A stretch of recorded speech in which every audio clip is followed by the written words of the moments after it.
ನೀವು ನೋಡ್ತಾ ಇದ್ದೀರಾ ಸುವರ್ಣ. ಮಿಲನ ಮಿಲನ ಮಿಲನ ಮಿಲನ.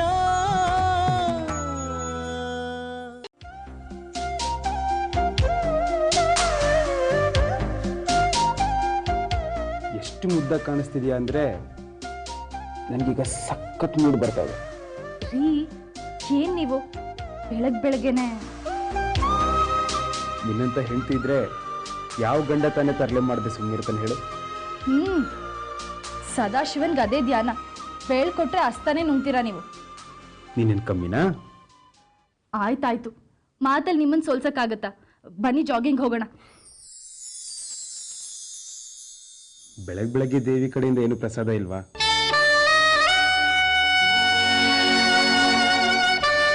ರೀ ಜಾಗಿಂಗ್ ಲೇಟ್ ಆಯ್ತು, ಬನ್ನಿ. ಪ್ರಾರ್ಥನಾ ನಿಂತ್ಕೋ, ನನ್ನ ಮಾತು ಕೇಳು. ಹೇಳುವುದಕ್ಕೂ ಕೇಳುವುದಕ್ಕೂ ಸಮಯವಲ್ಲ ಯಜಮಾನ್ರೆ. ಸಮರ್ಥ ಹತ್ರ ಮಾತಾಡೋಣ ಸಂಜಯ್. ಎಲ್ಲ ವೇಸ್ಟ್ ಸಂಧ್ಯಾ. ಯಥಾ ಪ್ರಕಾರ ಅವನೇನು ಮಾತಾಡಲ್ಲ. ಪ್ರಾರ್ಥನಾ ವಿಷಯ ನಮ್ಮ ಹತ್ರ ಮಾತಾಡಬೇಕು ಅಂತ ಅವನು ಅನ್ನಿಸ್ಬೇಕಲ್ಲ, ಅದೇ ಆಗ್ತಿಲ್ವೇ? ಅದು ನಿಜಾನೇ.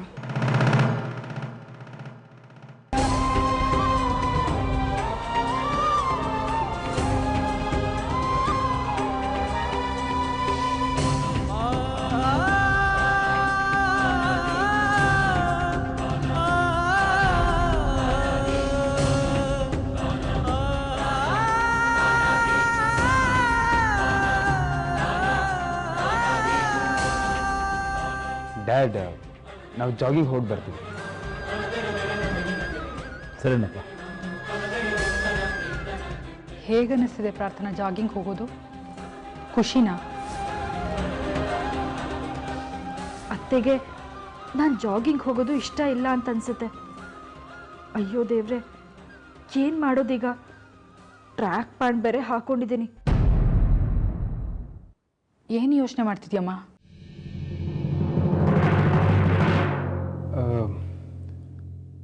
ಅವಳಿಗೆ ಜಾಗಿಂಗ್ ಅಂದ್ರೆ ಇಷ್ಟನೇ ಅಮ್ಮ.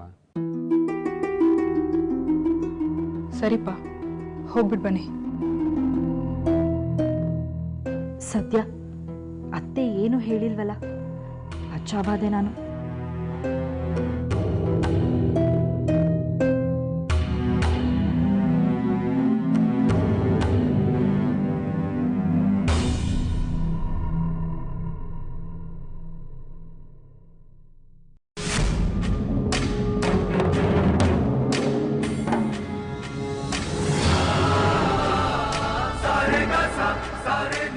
ನಮ್ಮ ಸೊಸೆ ಒಂದೊಂದ್ಸಲ ರೇಗ್ತಾಳೆ, ಒಂದೊಂದ್ಸಲ ಖುಷಿಯಾಗಿರ್ತಾಳೆ.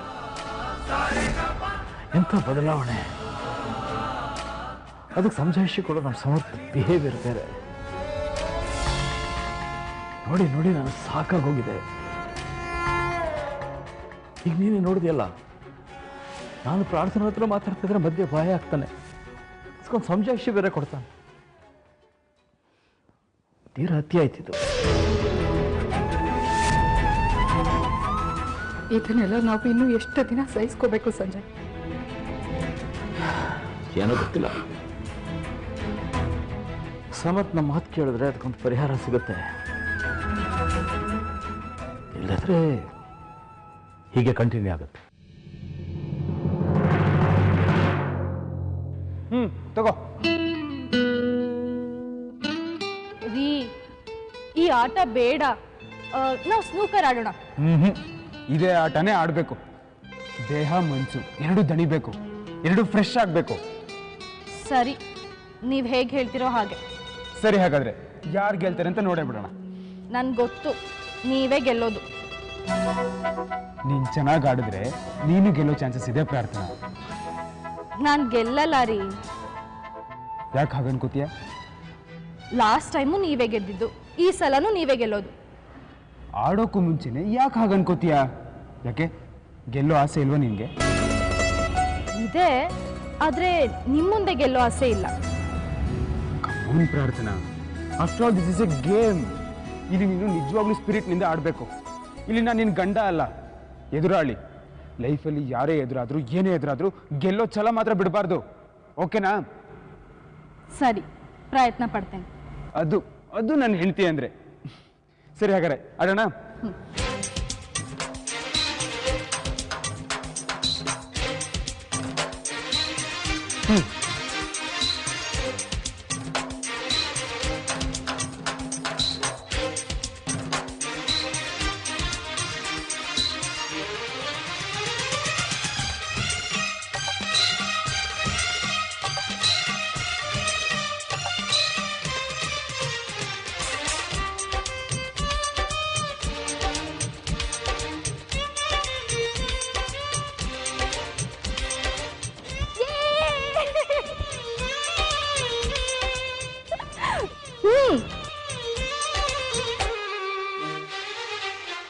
ಸೂಪರ್ ಪ್ರಾರ್ಥನಾ. ನಾನು ಹೇಳಿಲ್ವಾ ನಿಂಗೆ ನಿನ್ನ ಅಂಡರ್ ಎಸ್ಟಿಮೇಟ್ ಮಾಡ್ಕೋಬೇಡ ಅಂತ? ನೀವು ನನ್ನ ಜೊತೆಲಿದ್ರೆ ನಾನು ಏನ್ ಬೇಕಾದ್ರೂ ಗೆಲ್ತೀನಿ. Thank you so much. ನನ್ಗಂತೂ ತುಂಬಾ ಖುಷಿ ಆಗ್ತಾ ಇದೆ. ನೀವು ನನ್ನನ್ನು ಬಿಟ್ಟು ಎಲ್ಲೂ ಹೋಗಲ್ಲ ಅಲ್ವಾ? ಖಂಡಿತ ಎಲ್ಲೂ ಹೋಗಲ್ಲ.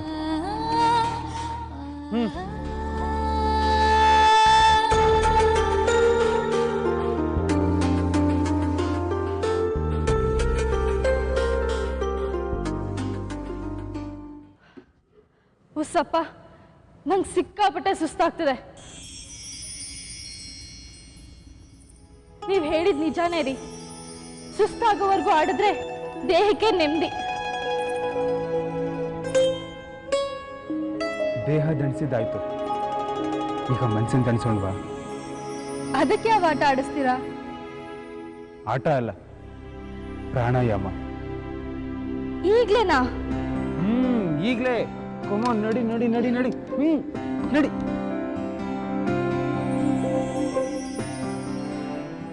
ಫಸ್ಟು ನಾಡಿ ಶೋಧನ ಪ್ರಾಣಾಯಾಮ ಮಾಡೋಣ. ಹಾಗಂದ್ರೆ ಏನ್ರಿ? ಹೇಳ್ತೀನಿ. ನಾಡಿ ಶೋಧನ ಪ್ರಾಣಾಯಾಮ ಉಸಿರಾಟನ ಕಂಟ್ರೋಲ್ ಮಾಡ್ತಾ ಮಾಡೋ ವ್ಯಾಯಾಮ. ಇದರಿಂದ ಏನು ಉಪಯೋಗ? ನಾಡಿ ಶೋಧನ ಪ್ರಾಣಾಯಾಮ ಮಾಡೋದ್ರಿಂದ ಮನಸ್ಸಿನ ಉದ್ವೇಗ ಕಡಿಮೆ ಆಗತ್ತೆ, ನರಮಂಡಲಕ್ಕೆ ಆರಾಮ್ ಸಿಗತ್ತೆ. ಹಾಗಾದ್ರೆ ಮೊದಲು ನನಗಿದನ್ನು ಹೇಳ್ಕೊಡಿ. ನನ್ಗಾಗ್ತಿರೋ ಗೊಂದಲಗಳಿಂದ ಮುಕ್ತಿನಾದ್ರೂ ಸಿಗುತ್ತೆ. ಸರಿ, ಶುರು ಮಾಡೋಣವಾ? ಫಸ್ಟು ಕೈಗಳನ್ನ ಹೀಗಿಟ್ಕೊ. ಆಮೇಲೆ ಹೆಬ್ಬೆರಳು ಮತ್ತೆ ಉಂಗುರದ ಬೆರಳಿಂದ ಮೂಗಿನ 2 ಹೊಳ್ಳೆಗಳನ್ನ ಮುಚ್ಚು. ಈಗ ಎಡಗಡೆ ಹೊಳ್ಳೆನ ಸ್ವಲ್ಪ ತೆಗಿ, ಉಸಿರು ಬಿಡು.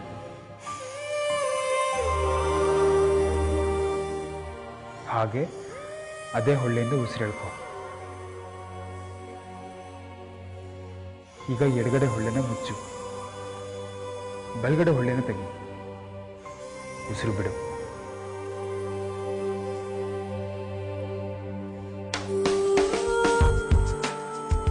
ಇದೇ ಥರ 8ರಿಂದ 10 ನಿಮಿಷ ಮಾಡಬೇಕು. ಉಸಿರು ಎಳ್ಕೊಳ್ಳೋದಕ್ಕಿಂತ 2 ಪಟ್ಟು ನಿಧಾನವಾಗಿ ಉಸಿರನ್ನ ಬಿಡಬೇಕು. ಮಾಡ್ತೀಯಾ? ಕಣ್ಮುಚ್ಚು ಹಾಗಾದ್ರೆ.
ಹಲೋ ಹಲೋ ಸರ್, ನಾನು ರಮೇಶ್ ಮಾತಾಡ್ತಿರೋದು.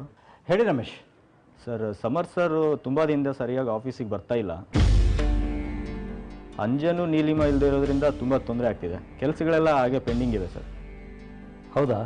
ಹೌದು ಸರ್, ಯಾರ ಹತ್ರ ಅಪ್ರೂವಲ್ ತಗೋಬೇಕಂತ ಸರಿಯಾಗಿ ಗೊತ್ತಾಗ್ತಿಲ್ಲ ಸರ್. ಸರಿ, ನಾನು ಸಮರ್ಥ ಹತ್ರ ಮಾತಾಡಿ ಎಲ್ಲ ಸಾರ್ಟ್ ಔಟ್ ಮಾಡ್ತೀನಿ.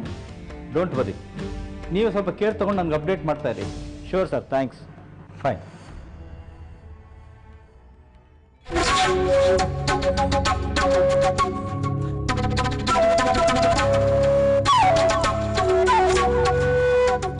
ಏನಾಯ್ತು ಸಂಜಯ್? ಸಮರ್ಥದಿಂದ ಎಲ್ಲ ಕಡೆ ಪ್ರಾಬ್ಲಮ್ ಆಗ್ತಿದೆ ಸಂಧ್ಯಾ. ಆಫೀಸಿಂದ ರಮೇಶ್ ಫೋನ್ ಮಾಡಿದ್ರು. ಸಮರ್ಥ ಸರಿಯಾಗಿ ಆಫೀಸಿಗೆ ಹೋಗ್ತಾ ಇಲ್ವಂತೆ. ಎಲ್ಲ ಕೆಲಸ ಪೆಂಡಿಂಗ್ ಇದೆ ಅಂತೆ. ಇವನು ಹೀಗೆ ಇರೆಗ್ಯುಲರ್ ಆದರೆ ಆಫೀಸ್ ನಡೆಸೋದು ಕಷ್ಟ ಆಗುತ್ತೆ. ಏನು ಮಾಡೋದೀಗ? ಸಂಜಯ್, ನೀವೊಂದಷ್ಟು ದಿನ ಆಫೀಸ್ ನೋಡ್ಕೋಬೋದಲ್ವಾ? ಇಲ್ಲ ಸಂಧ್ಯಾ, ಸಮರ್ಥ್ ಮಾಡೋ ಕೆಲಸ ಎಲ್ಲ ನನ್ನ ಕೈಲಿ ಮಾಡೋಕ್ಕಾಗೋದಿಲ್ಲ. ಆಫೀಸಿಗೆ ಹೋಗಿ ಕೆಲಸ ಮಾಡೋ ಮೂಡು ನನಗಿಲ್ಲ. ಅದು ನಿಜ. ಈ ವಯಸ್ಸಿನಲ್ಲಿ ಆಫೀಸ್ ಟೆನ್ಷನ್ ಮೈ ಮೇಲೆ ಹೇಳ್ಕೊಂಡ್ರೆ ಸುಮ್ಮನೆ ಆರೋಗ್ಯ ಕೆಡುತ್ತಷ್ಟೇ. ಸಮರ್ಥ್ ಹತ್ರ ಇನ್ನು ಮಾತಾಡಿ ಪ್ರಯೋಜನ ಇಲ್ಲ.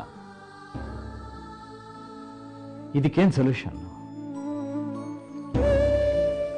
ಆಫೀಸ್ ನೋಡ್ಕೊಳ್ಳೋಕೆ ಯಾರನ್ನಾದ್ರೂ ಅಪಾಯಿಂಟ್ ಮಾಡೋಣ. ಸಂಜಯ್, ಯಾರ್ಯಾರನ್ನೂ ಅಪಾಯಿಂಟ್ ಮಾಡ್ಕೊಳ್ಳೋ ಬದಲು ನಮ್ಮ ಫ್ರೆಂಡ್ಸ್ ಸರ್ಕಲಲ್ಲೇ ಬಿಸ್ನೆಸ್ ಮ್ಯಾನೇಜ್ಮೆಂಟ್ ಓದಿರೋರು ಇದ್ದಾರಾ ಅಂತ ನೋಡೋಣವಾ? ಒಳ್ಳೆ ಐಡಿಯಾ. ಅಶ್ವತ್ಥನ ಒಂದು ಮಾತು ಕೇಳೋಣ.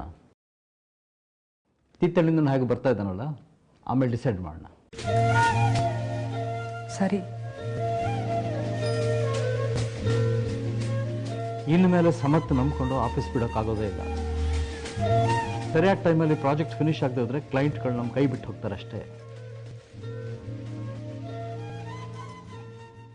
ಮಿಲನ ಮಿಲನ ಮಿಲನ ಮಿಲನ.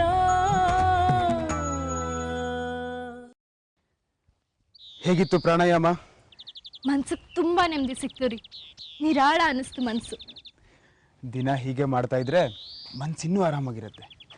ಮನೇಲಿ ಮಾಡ್ತೀನಿ ರೀ. ಗುಡ್. ಹೌದು, ಇದನ್ನೆಲ್ಲ ಯಾಕೆ ಮಾಡಿಸ್ಬೇಕು ಅಂತ ಅನಿಸ್ತು ನಿಮ್ಗೆ? ಮನಸ್ಸು ಖುಷಿಯಾಗಿದ್ದಷ್ಟು ನಾವು ಖುಷಿಯಾಗಿರ್ತೀವಿ. ಎಷ್ಟು ಪ್ರೀತಿ ಮಾಡ್ತೀರಾ ನೀವು ನನ್ನನ್ನ. ಇಂಥ ಗಂಡನ್ನ 5 ವರ್ಷ ದೂರ ಇಟ್ನಲ್ಲ ಅಂತ ನನ್ನ ಮೇಲೆ ನನಗೆ ಅಸಹ್ಯ ಆಗ್ತಾ ಇದೆ. ನನ್ನ ಕೆನೆಗೆ ನಾನೇ ಹೊಡ್ಕೋಬೇಕು ಅಂತ ಅನಿಸ್ತಾ ಇದೆ. ಹಳೆದೆಲ್ಲ ಮತ್ತೆ ಯಾಕೆ? ಅದೆಲ್ಲ ಒಂದು ಕೆಟ್ಟ ಕನಸು. ಮರ್ತು ಹೋಗಿರೋದನ್ನೆಲ್ಲ ಮತ್ತೆ ನೆನಪು ಮಾಡಬೇಡ. ಕ್ಷಮಿಸಿ. It's okay. ಹೊಸ ಲೈಫ್ ಸಿಕ್ಕಿರೋದು ನಮ್ಮ ಲಕ್ಕು. ಅದನ್ನ ಹೀಗೆ ಪ್ರೀತಿಯಿಂದ ಬೆಳೆಸ್ಕೊಂಡು ಹೋಗೋಣ. ನನಗೆ ನೀನು, ನಿನಗೆ ನಾನು, ಜೊತೆಗೆ ಅರ್ಥ. ನಮ್ಮ ಲೈಫ್ಗೆ ಒಂದು ಹೊಸ ಅರ್ಥ ಬರುತ್ತೆ. ಬಾ.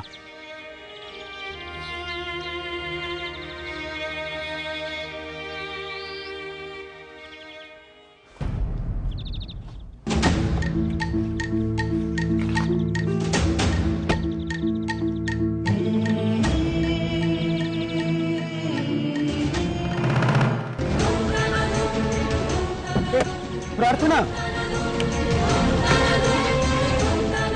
ಪ್ರಾರ್ಥನಾ, ಪ್ರಾರ್ಥನಾ, ಪ್ರಾರ್ಥನಾ, ಏನಾಯ್ತು? ಪ್ರಾರ್ಥನಾ, ಪ್ರಾರ್ಥನಾ, ಪ್ರಾರ್ಥನಾ. ದೇವ್ರೆ, ಏನಾಯ್ತಪ್ಪ ಇದು? ನಾನು ಓದಿರೋ ವಿಷಯಕ್ಕೂ ನೀವು ಪ್ರತಿ ಬಿಹೇವಿಯರ್ಗೂ ಮ್ಯಾಚ್ ಆಗ್ತಿತ್ತು. ಪರ್ಸನಾಲಿಟಿ ಡಿಸಾರ್ಡರಲ್ಲಿ ಈ ತಲೆ ಸುತ್ತಿರೋ ಬಗ್ಗೆ ಬರ್ದೇ ಇಲ್ವಲ್ಲ. ಇವಾಗ ಏನಾಯ್ತು ಇವಳಿಗೆ? ಮತ್ತು ಡಾಕ್ಟರ್ ಹತ್ರ ಕರ್ಕೊಂಡು ಹೋಗ್ಬೇಕು.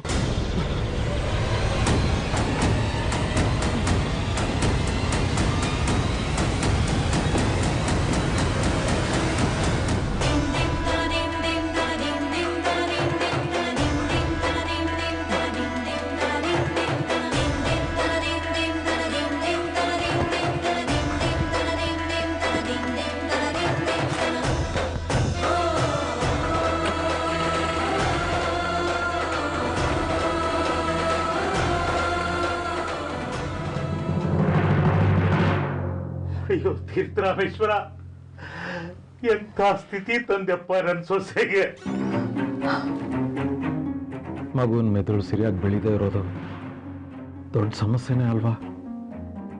ನಿಧಾನ ಗರ್ಭದಲ್ಲೇ ಬೆಳೆಯುತ್ತೆ ಅಂತ ಡಾಕ್ಟರ್ ಏನೋ ಹೇಳಿದ್ದಾರೆ. ಆದರೆ ಆ ಮಾತು ಕೇಳಿದ್ಮೇಲೆ ನನಗಂತೂ ನಿದ್ದೆನೇ ಬರ್ತಿಲ್ಲ. ಅಯ್ಯೋ ದೇವ್ರೆ, ಚಿಂತನ ತಾರಿಕರ್ ಎಷ್ಟು ಸಂಕಟ ಪಡ್ತಿದ್ಯೋ ಏನೋ. ಚಿಂತನಾಗಿ ವಿಷಯ ಗೊತ್ತಿಲ್ಲ. ಯಾಕೆ? ಅವಳಿಗೆ ವಿಷಯ ಗೊತ್ತಾದರೆ ಹೇಗೆ ವರ್ತಿಸ್ತಾಳೋ ಅಂತ ಭಯ ಆಯಿತು. ಅದಕ್ಕೆ ಅವಳಿಗೆ ವಿಷಯ ಹೇಳಿಲ್ಲ. ಒಳ್ಳೆ ಕೆಲಸ ಮಾಡಿದ್ರಿ ಅಶ್ವತ್ಥಪ್ಪ. ಗರ್ಭದಲ್ಲಿರೋ ಮಗು ಸರಿಯಾಗಿ ಬೆಳೀತಾ ಇಲ್ಲ ಅನ್ನೋ ವಿಷಯ ಯಾವ ತಾಯಿ ಸಹಿಸೋ ಶಕ್ತಿ ಇದೆ ಹೇಳಿ? ಚಿಂತನಾದ ಈ ಕತೆ ಆದರೆ ಪ್ರಾರ್ಥನಾದ ಇನ್ನೊಂದು ಕತೆ. ಪ್ರಾರ್ಥನಂಗೆ ಏನಾಗಿದೆ? ಇತ್ತೀಚೆಗೆ ಚಿತ್ರ ವಿಚಿತ್ರವಾಗಿ ಆಡಕ್ಕೆ ಶುರು ಮಾಡಿದಾಳೆ. ಗೊತ್ತಿಲ್ಲ, ಗುರಿ ಇಲ್ಲ, ಇದಕ್ಕಿದ್ದಾಗಿ ಸಿಟ್ಟಾಗ್ತಾಳೆ. ಕೆಲವೊಮ್ಮೆ ಬೇಜಾರು ಮಾಡ್ಕೋತಾಳೆ. ಇನ್ನು ಕೆಲವೊಮ್ಮೆ ಗಂಡನ್ನೇ ಕಳ್ಕೊಂಡ್ಬಿಡ್ತೀನಿ ಅನ್ನೋ ಹಾಗೆ ಆಡ್ತಿದ್ದಾಳೆ. ಅವಳ ಮನಸ್ಸು ಅವಳು ಹಿಡಿತದಲ್ಲಿ ಇಲ್ಲ ಅಂತ ಅನ್ಸುತ್ತೆ. ನನಗಂತೂ ಏನು ಮಾಡಬೇಕು ಅಂತಲೇ ತೋಚ್ತಾ ಇಲ್ಲ.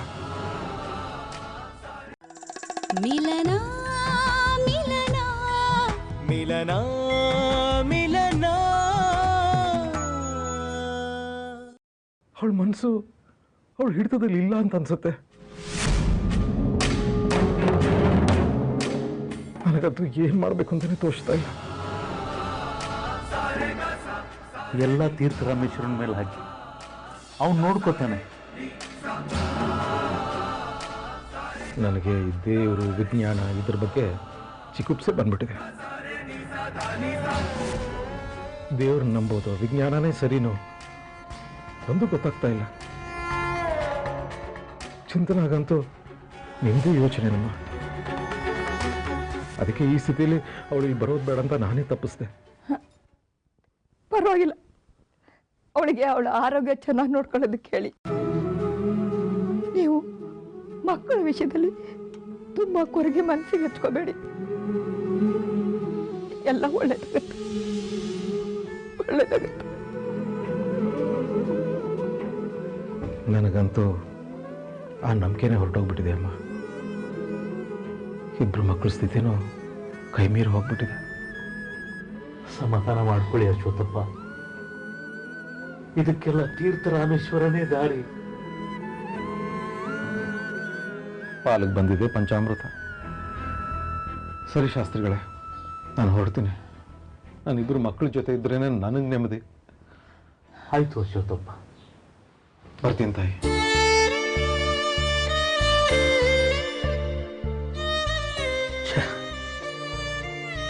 ಅವರಿಬ್ರು ದೂರ ಇದ್ದಾಗ್ಲೇನೆ ನೆಮ್ಮದಿಯಾಗಿದ್ರು.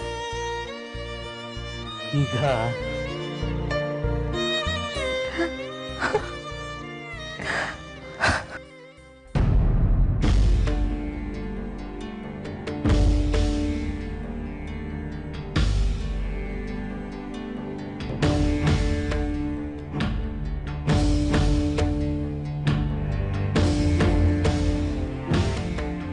ಬನ್ನಿ.